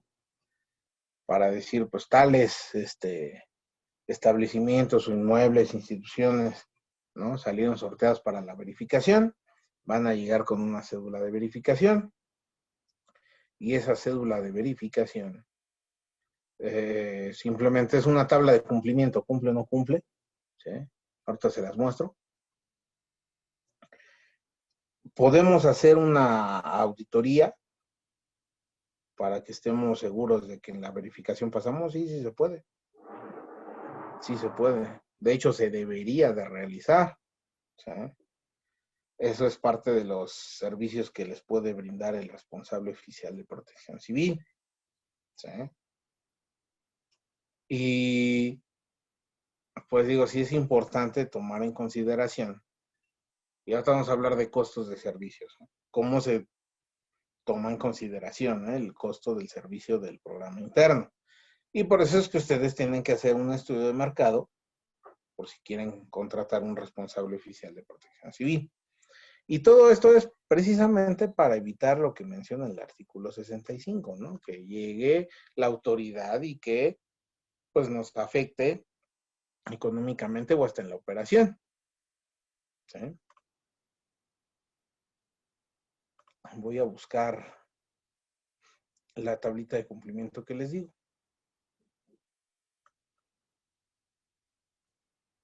Esto que les estoy proyectando son los términos de referencia para la elaboración de programas internos de protección civil para establecimientos, ¿vale? Hay de establecimientos, hay de escuelas. Obviamente las IAPs, que son escuelas, les aplican aquellos términos de referencia, ¿no? Que son escuelas de educación básica, ¿sí? Es prácticamente la estructura que lleva un programa interno. Me voy rapidito.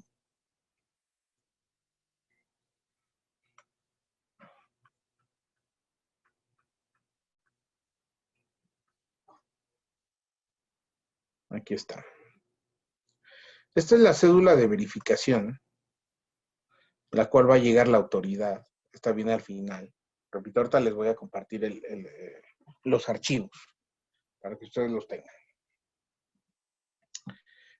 Y cada término de referencia tiene su propia tablita de cumplimiento, ¿no? Entonces va a llegar, obviamente, la fecha de la visita y el inicio, ¿sí? Los datos generales del establecimiento,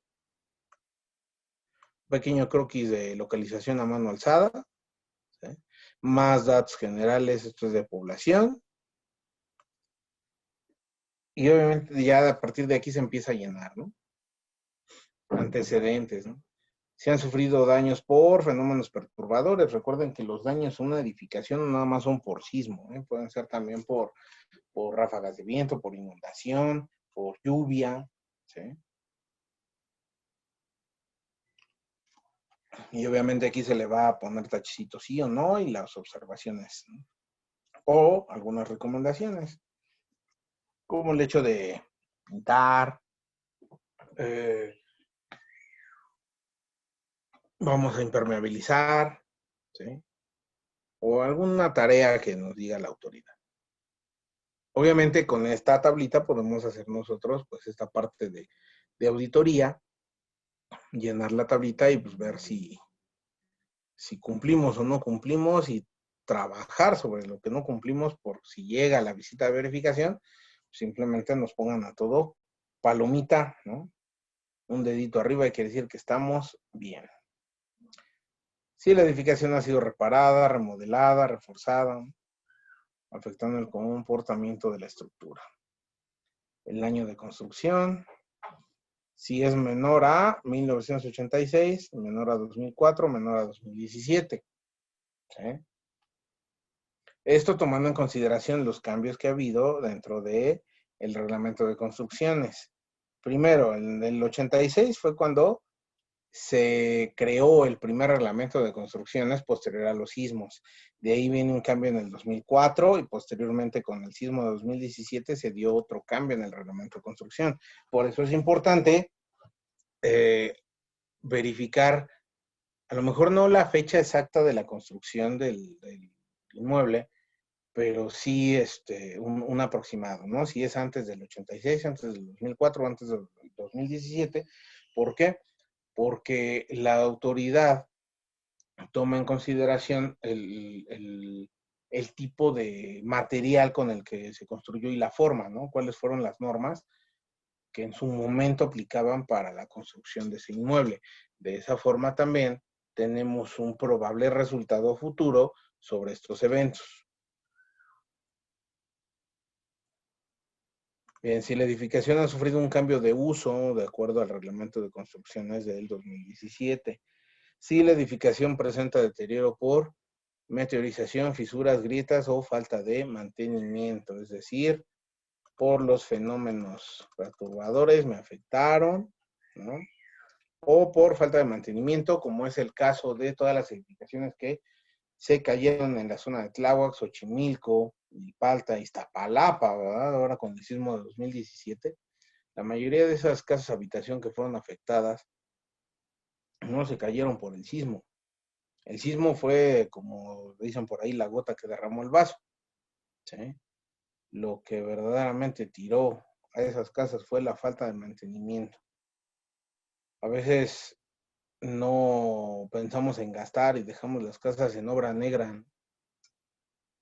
¿Y qué va a pasar cuando llueve? Pues hay filtración, ¿sí? La obra negra, lejos de ser un lujo, es una necesidad de la vivienda para evitar el deterioro por la meteorización, ¿no?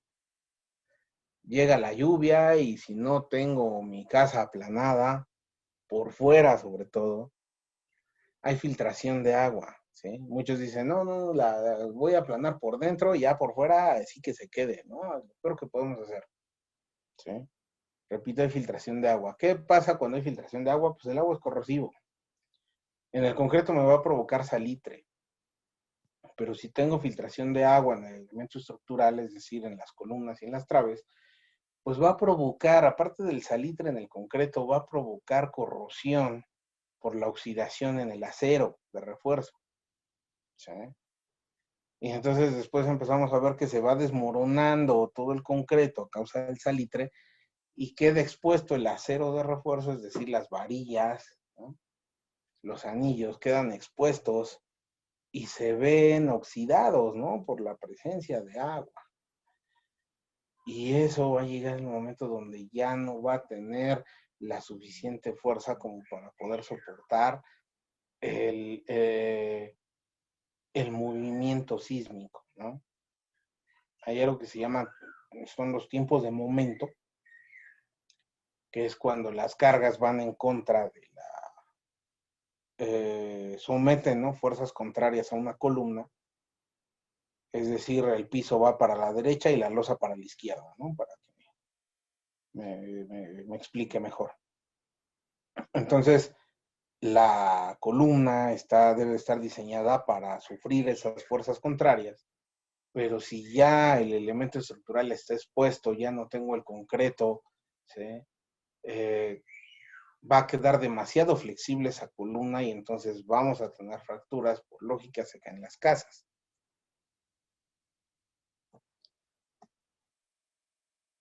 Después viene, si la edificación presenta irregularidad en planta o en altura, rigidez, masa y resistencia, es decir, si está torcida, está chueca, está inclinada, ¿no? O fue construida de una forma irregular, es decir, la planta baja ocupa 50 metros, ¿no? Cuadrados de construcción y el primer piso ya son 70 metros porque tiene marquesinas, ¿no? Pero el tercer piso ya tiene 90 porque también hay otras marquesinas, ¿no? Es decir, una pirámide inversa, ¿sí? Hay ese tipo de irregularidades. La edificación cuenta con constancia de seguridad estructural actualizada. La edificación cuenta con un análisis de riesgos interno y externo. La edificación cuenta con dictamen estructural que garantice la seguridad de los alumnos en el caso de escuelas, ¿no? El establecimiento cuenta con póliza de seguro de responsabilidad civil no cancelable. Y ahí nos van poniendo sí, no y las observaciones. Se cuenta con un programa interno de protección civil para establecimientos actualizado y registrado. A lo mejor podemos decir sí cuenta con él, pero no está registrado en plataforma, ¿no? El personal del establecimiento cuenta con los conocimientos que a continuación mencionan y ya viene la capacitación.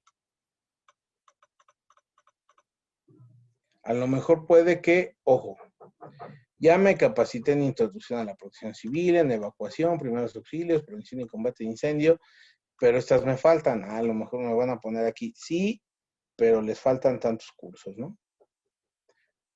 Ojo, a lo mejor no me he capacitado en este rubro, en el último, ¿no? Si me aplica porque de acuerdo a la norma de capacitación, no a todos les aplica la capacitación de apoyo psicosocial, sobre todo por el número de personal.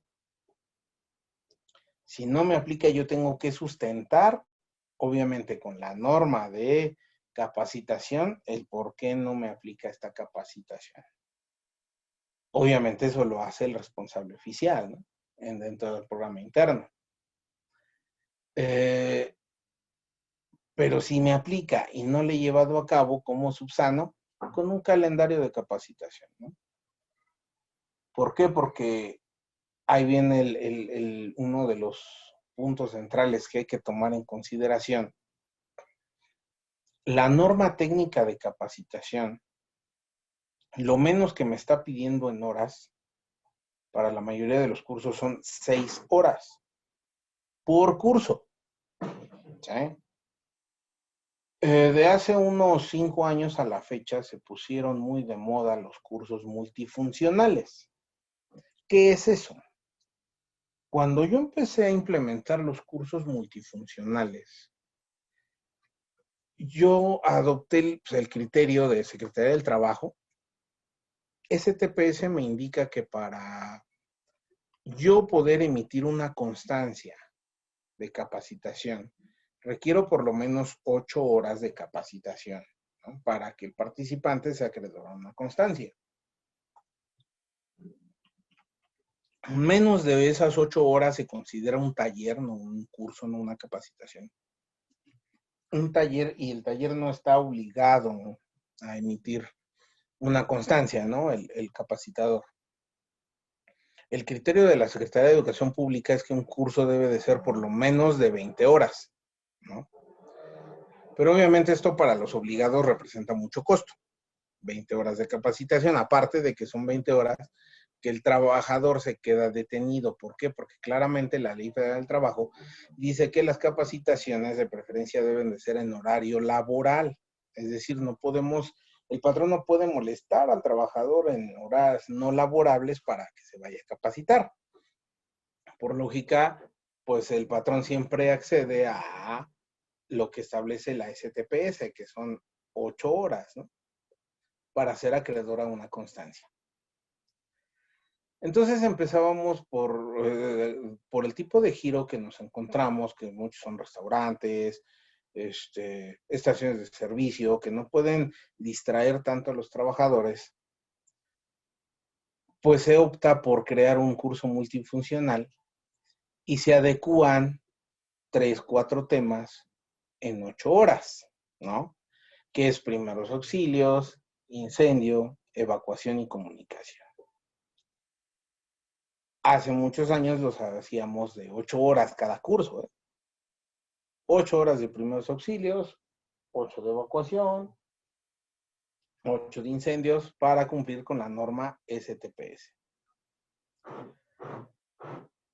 Pero de repente empezaron a dar los cursos multifuncionales, primeros auxilios, incendios, evacuación, en 3 horas. ¿Sí? 4 brigadas en 3 horas.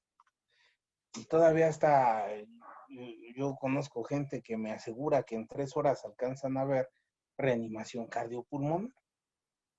Cuando yo digo, oye, yo, bueno, soy paramédico, ¿no? Tengo ya muchos años capacitando. Y yo digo, un curso de RCP básico sin utilización de desfibrilador, un curso de RCP básico, por lo menos yo necesito al menos 4 horas para pura reanimación cardiopulmonar. Por eso es que mi curso de primeros auxilios está diseñado en 8 horas. Porque son 4 horas para soporte básico de vida que incluye HEMLIS y RCP, y las otras 4 para todas las demás, los otros temas, ¿no? Que es vendajes, heridas, quemaduras, fracturas, bla, bla. ¿Cómo es posible que en 3 horas des incendios, evacuación, comunicación, primeros auxilios y todavía reanimación cardiopulmonar, ¿no? Y luego tiene resultados como los que le comento, ¿no? Ahí en el centro deportivo donde no pudieron sacar a una persona con RCP ni utilizando desfibrilador, precisamente porque estamos dando cursos multifuncionales de 3 horas. ¿Sí? No estamos haciendo las cosas bien. Hay que ser un poquito más conscientes. Yo no voy a aprender a hacer una correcta compresión, ¿sí? Para un RCP en media hora, ¿no? Y se los digo, yo desde los 15 años estoy dando RCP. ¿Por qué? O sea, dando, no impartiendo el curso, sino reanimando. ¿Vale? Yo a los 15 años aprendí mi primer curso de RCP. Entonces, es lo que estoy hablando. No podemos tomar las cosas tan a la ligera, no podemos hacer brigadistas al vapor. ¿Sí? Y eso también hay que generar un poquito más de conciencia. Sabemos que todos necesitamos la cuestión económica, sí, todos necesitamos esta cuestión, pero pero también hay que poner en una balanza qué nos interesa. Ganar dinero, salvar vidas, ¿no? Entonces, digo, hay que ver qué es lo que nos interesa más, ¿no? Y lo único que sí pienso yo también es, bueno, si yo quiero que mi personal esté capacitado, si yo quiero que no salir en las noticias como foco rojo, pues entonces sí hay que invertir en la capacitación, ¿sí? ¿Por qué? Porque hay gente que necesita de nosotros, ¿no? O puede llegar a necesitar de nosotros. Entonces sí es un tema en el cual ahorita nos hace muchas cosquillas la parte de la capacitación, porque sí entramos en unos vicios muy horribles, ¿eh? Les digo, o sea, un curso multifuncional en 3 horas y con RCP, dices, realmente yo pienso que están jugando a dar cursos. A mí no se me hace lógico lo que comentan. Después el equipo contra incendio, que los extintores se encuentran en la ubicación, colocar por lo menos un extintor cada 300 metros, ¿no? Y así nos vamos con las tablitas. Sí, no, y las respectivas observaciones. Repito, no me voy a detener mucho en esto. Se los voy a hacer llegar para que ustedes lo revisen. Nada más lo único que quiero que vean es que esto es lo que van ustedes a verificar que estén llenando esta tablita, ¿no? Cuando llegue el visitador, ¿sí? Y qué mejor que ustedes tengan este formato, ¿no? A la mano para cuando llegue el verificador. Y si es posible, pues solicitar la auditoría, ¿sí? De un responsable oficial para que pues para que ustedes tengan ya un antecedente, ¿no? Y decirle al responsable oficial, o sea, ¿sabes qué? Fírmamele aquí de que tú me hiciste esta auditoría, ¿no? Cuando llegue la autoridad se hace el comparativo de que sí cumple y no cumple, ¿no? ¿Vale? Y ojo, también se puede hacer lo siguiente, ¿eh? Ustedes pueden contratar al ROPC, al responsable oficial, para que les haga su programa interno, ¿sí? Y pueden contratar a otro ROPC para que ese ROPC les haga la auditoría correspondiente, ¿sí? Pueden ustedes, digamos, vamos, que no estén sujetos a una sola opinión, ¿sí? El RFC que les hace la auditoría, pues va a tener otro criterio, ¿no? Y pongan a prueba el trabajo que hizo uno, ¿no? Obviamente, pues esto implica dinero, sí, pero pues de esta forma están ustedes seguros de que realmente les están haciendo un trabajo correcto, ¿sale? Botiquín, alertamiento, materiales peligrosos, si es que están sujetos, si no, simplemente este rubro no les aplica. La instalación eléctrica, instalación de gas, lo mismo. En instalación eléctrica sí les aplica, pero instalación de gas no a todos.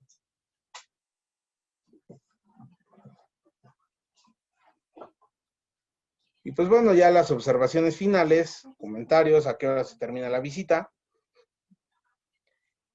Nombre y firma del responsable del establecimiento de una escuela que aparece. Nombre y firma del representante de la autoridad que evalúa, ¿sí? En el caso de la auditoría que ustedes lleguen a solicitar, pues aquí puede ir la firma del responsable de la institución y aquí el responsable oficial, que fue el que hizo la evaluación. ¿Sale? Asimismo, aquí viene el material que debemos de tener en el botiquín, ¿sí? Repito, este documento se los voy a hacer llegar ahorita para que ustedes lo tengan ahí en consideración y que vean todo lo que ustedes deben de contemplar para tener ahí en el botiquín.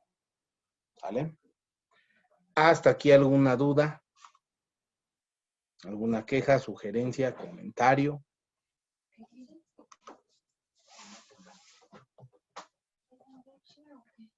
¿Creen que avanzamos? Me regreso al principio.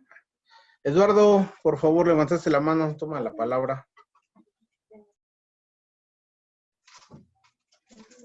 No, creo que ya no. Eduardo había levantado la mano. Quería participar.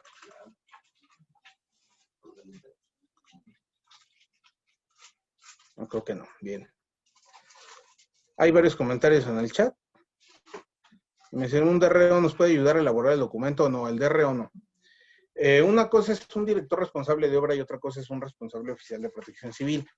¿Hay quienes tienen los dos registros? Sí, pero son cosas completamente diferentes. El director responsable de obra solamente va a elaborar el visto bueno de seguridad de operación, ¿sí? La constancia de seguridad estructural la realiza un corresponsable en seguridad estructural, ¿vale?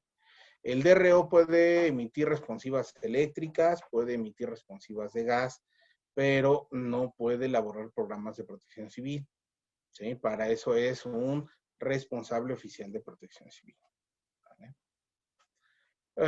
Un buen día, por favor, ¿nos puede mandar la cédula para la escuela? Sí, sí, también se las voy a mandar, ¿sale?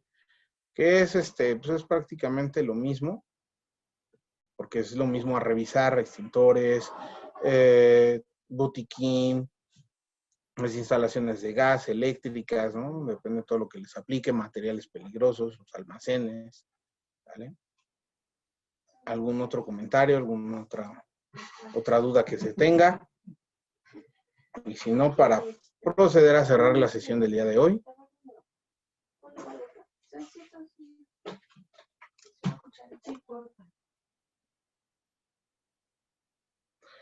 Duda, ¿nos podría apoyar con el programa? Ya hemos cotizado y contado los dictámenes. Claro que sí. Aquí en el chat voy a dejar mi número telefónico.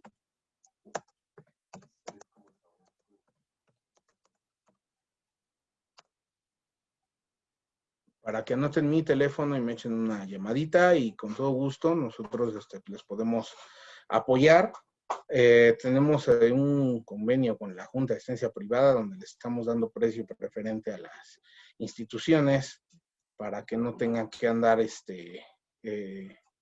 pues cotizando y viendo un estudio de mercado. Ya nosotros más o menos sabemos cómo está el mercado. En la próxima sesión les voy a explicar cómo funciona la tabla de aranceles que nosotros tenemos para que ustedes tomen en consideración los probables costos que se manejan, ¿no? Pero repito, nosotros por encargo de la Junta de Asistencia Privada les estamos dando precio muy, muy preferente a todas las IAPs para que ustedes puedan contar con el programa interno. La idea que tenemos nosotros es apoyar, ¿sí? Yo en lo personal siempre me guío por eso. O sea, yo prefiero que gasten en otras cosas. Por ejemplo, el botiquín, ya con el simple hecho de hablar del botiquín se van a llevar fácil unos 2,000, 2,500 pesos en obtención de su botiquín. Para aquellos que son escuelas, un visto bueno de seguridad de operación, pues mínimo yo creo que son 25,000 pesos. Una constancia de seguridad estructural hasta en 50,000 pesos la van a obtener, ¿no? Y todavía, si les hacen falta señalamientos, detectores de humo, extintores, todo eso cuesta. Y todavía el programa interno, imagínense. Entonces, digo, sí, como lo comenté hace rato, todos vamos sobre la cuestión económica, necesitamos el dinero para vivir, sí, pero pues también se trata de ayudar y eso es algo, una bandera que caracteriza a la empresa que yo represento. Nos conducimos siempre con esa humildad y decir, bueno, pues, si podemos, si está en nuestras manos apoyar, pues vamos a apoyar y vamos a trabajar en serio y se trata de concientizar gente, ¿sí? Yo no puedo ganar dinero si no hay concientización de personas. Prefiero mejor quedarme pobre y concientizar gente, ¿sí? Y de esa manera todos ganamos, ¿sale? Bien, entonces, dice Alberto, nosotros somos un hospital, en cada área existen los materiales de botiquín y me aplicaría el botiquín. Sí, ¿por qué? Porque tú tienes un botiquín por área, pero necesitas un botiquín que sea movible por cualquier emergencia. ¿Por qué? Porque una vez que tú haces la evacuación, cada que evacuamos nos debe de acompañar por lo menos un extintor y un botiquín, ¿sí? ¿Por qué? Porque si tienes daño en el edificio al momento de hacer la evacuación, no puedes ya regresar por el botiquín. Es preferible que alguien de la brigada saque el botiquín al momento de la evacuación y puedan implementar el punto de primeros auxilios en la parte exterior del inmueble, ¿sí? Para una institución del Estado de México en Nezahualcóyotl la podría apoyar con todo gusto, con todo gusto. También a nivel nacional, de hecho, podemos nosotros apoyar con estas tareas, ¿vale? Bien, ya tienen ahí mi número. Ya por lo avanzado de la hora vamos a cerrar. Cedo la palabra a mi compañera Ruth. Muchísimas gracias por el espacio. Gracias a todos por su asistencia a esta plática y nos vemos en la próxima sesión. Perfecto, César, muchas gracias, gracias a ti. La segunda sesión sería el próximo jueves. El acceso a la sala sería con la misma liga que les mandamos ayer. Y las personas que no colocaron su nombre al inicio de la sesión, no se les olvide hacerlo. De esta forma registramos su participación. Si ya no hay dudas o comentarios, con esto cerramos la sesión. Que tengan buen día. Gracias, César. Gracias, Fernanda. Gracias, Fer, Ruth, gracias. Nos vemos el jueves.